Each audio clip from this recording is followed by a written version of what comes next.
There we are, famous friends. Chris Young, Kane Brown, getting close to 8:30 on a Wednesday morning. It's Dakota College of Botano time.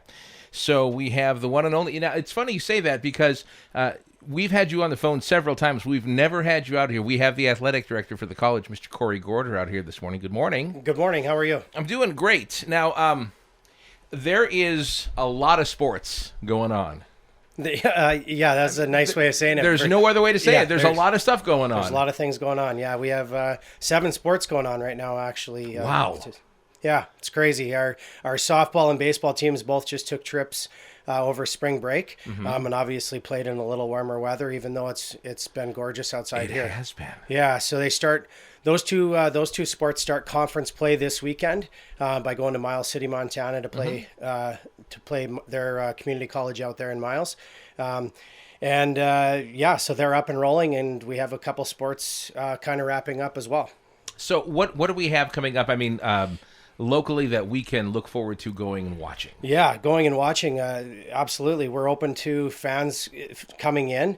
We are restricted at a number, but the number's pretty high right now when we start looking at 50 versus 75% capacity. Sure. So we don't really need tickets. We don't need any of those things. We run a free will donation when it comes. But this evening we have volleyball in the woodshed. They are playing Williston State College here at 7:00 tonight. And after that, the next day on Thursday and Friday, we play Dawson Community College for basketball. A little change in the schedule as far as Friday that I kind of want to mention. The change in schedule is a little tough, but at the same time, it's for a good reason. We play Dawson for basketball, and we'll be playing our men's game at 4:00, our women's game at 6:00. Okay. And then after that, we have a volleyball playoff game that our volleyball team is hosting, which we haven't hosted a playoff game for quite a few years. They finished higher than Lake Region. So that's on Friday? That's on Friday night at 8. Yeah. So, wow. Yeah. So we changed the schedule for good, I guess, good reason. It just makes for a long day for everybody else. So. Yeah, it does. But a great day for sports fans. Absolutely. Great day. And to kind of add one more thing to that night, we're doing a stuffed animal toss or teddy bear toss or however they want to call it after the 6 p.m. women's Lady Jacks basketball game. So that'll occur, or that'll happen then. All those stuffed animals go to emergency services to be donated to them after that game. So people come in, they buy them, and then they can throw them out into the you can bring your own and donate, or I believe I saw the poster up that said you can also adopt one for $5 when you come in. So yeah, both options. So. Okay, perfect. And that's after the 6:00 game on Friday. Correct. Yeah. So pre-volleyball. Yeah, pre-volleyball, post men's and women's basketball. That's awesome. To back it up one day, I guess another thing going on, the Alumni Association has taco in a bag before the women's game on Thursday. So that would be, I think that starts at 4:30, and they're going until those supplies are out. So just a way to support the Alumni Association as well. Okay, so great food, great games coming up. And that's, by the way, you just said that's over the next 3 days. Yeah. Yep. That's crazy. Yeah. That's a lot of sports in not a lot of time. So yeah, this is a great time for sports fans. Yeah, we're trying to make up for the fall, I guess, by going at it.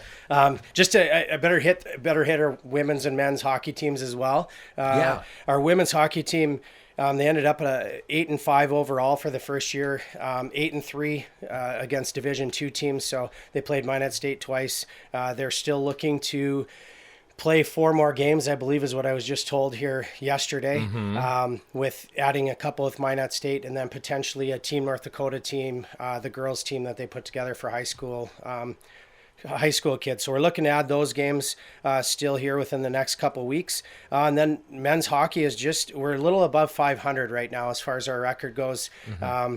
And then we're trying to build towards the national tournament. The national tournament is being held in Bismarck, Mandan this year. It was supposed to be on the East Coast. Moved a little closer. We don't have to raise as much money, I guess, to get out there. So a little closer. Yeah, a little. But like 12 states closer. That's awesome. Yeah, and roughly 21 hours closer too. Exactly. So. Yeah. But yeah, that'll be in Bismarck, Mandan, April 15th to 20th. And we're waiting to see where we fall within the rankings. We've been as high as 4, and I guess we're at 6 right now, and we're looking for the next ranking to come out here in the next week or so, and that'll determine where we play. All right. And now I know baseball's coming up soon. Baseball is, yeah. They're headed out with softball this weekend, so they leave Friday. They leave Friday afternoon, so we're going to be missing some students for our games at 4, 6, and 8 Friday. So I guess we need some people from the community to come out and help support Lumberjack and Lady Jacks. Yeah, and maybe even play a little bit. Well, they can jump in. Want to suit up? Come on out, right? Yeah, absolutely. We're okay with that. You know what? I think we might have just caused some type of rumblings in the community now. There's some still. They're going to let us play. Yeah, some people still want to be heroes. That's okay. I get it. I totally get it. Me too. If I could, I would. In my shape, I'm just the ball at this point. So. Yeah, either way, I think we might both fit in that category. So nice. So what else do we have coming up? There's only one other thing I guess I'd like to bring up, and it's we have our log rollers trip raffle. Mm-hmm. We have that annually. Last year, we ended up not being able to host or have the dinner and all those things. We still did the drawing and all those things, but we are still planning to have that in person. So that's on April 10th. And you can get tickets for that wherever, any log roller member, any coaches. And, if you don't see any of us around, we can always go up to the college or call up there, and they'll hook you up with Leslie up in the foundation office to help with that. Okay. So lots of things coming up. Lots of things. It's exciting. It's busy. But busy is good. And I guess I remind myself some places aren't playing right now. So we're pretty excited. Yeah, and pretty lucky too to be able to get out on the floor and have people in the stands. Absolutely. No, the community has been good, right? Yeah, community support's been really good. It's awesome. We still, it's one of those. Yeah, I'm happy that we get to have things and we get to have fans. Masks are still required on all the campuses, all the throughout the state of North Dakota. So we ask people to come fill the stands, but also we just have to respect some of those things so our athletes can finish up the seasons. That's right. For now. I mean, I think next year is a whole new time. Yeah. No, we're finishing 2021 season, and then we'll regroup by August, hopefully. Of course we will. And we'll get you back real soon, all right? Absolutely. Sounds good. Corey, appreciate it. Thank you so much for coming out today. I know you've got a lot of things to get going on, so we'll let you go, and we'll get you back soon, all right? All right. Sounds good. Thank you. Appreciate it, buddy. Thank you so much. All right, moving up on 7-Day Forecast time. This hour, brought to you by Thrivent Financial here in Botno.